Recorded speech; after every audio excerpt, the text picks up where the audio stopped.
I had a drive fail in my Synology DS718 Plus, so I thought I'd create a video going through the steps I took to replace the drive and get the storage pool healthy again.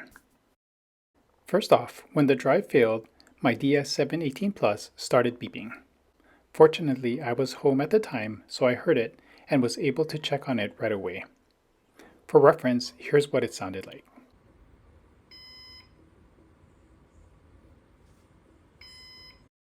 I also received an email notification, so I recommend setting up some sort of notification as well. Once I figured out what was happening, I logged into DSM and disabled the beeping by going to Control Panel, selecting Hardware and Power, and then under Beep Control, click the Mute button. Next, to start addressing the failing drive, I went to the main menu, launched Storage Manager, and selected the storage option. This displayed information and suggestions to repair the storage pool. Clicking on the HDD SSD option listed the critical drive as well. With the critical drive selected, drive 1 in my case, I clicked on the action menu, selected Deactivate Drive, and ran through the remaining deactivation steps. I don't think deactivating the drive was absolutely necessary since the storage pool was already in a degraded state, but no harm in doing it anyway.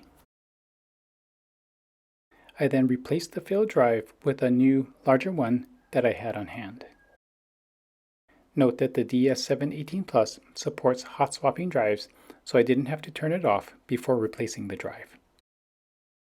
You'll want to confirm if hot swapping is supported on your Synology NAS. Storage Manager also detected both the removal of the failed drive and the insertion of the new one, which is a nice way to track what the NAS sees happening. From there, I selected Storage, clicked on the three-dot menu, and chose Repair. This brought up the Repair window where I selected the new drive I just inserted and clicked Next.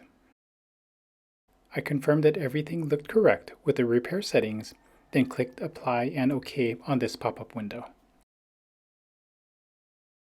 At this point, the repair of the storage pool began and the system health changed to healthy once again.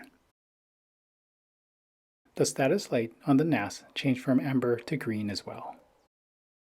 The NAS should be left running without powering it down until the storage pool repair completes to minimize the risk of data loss. For reference, in my case, the repair took a little less than 8 hours. Hopefully this walkthrough helps you if you ran into a similar issue with your Synology NAS. If it did, consider liking this video and subscribing to my channel. Lastly, if you'd like to support my work or hire me for a project, you can contact me by checking out the link on screen or in the description below. Thanks so much for watching.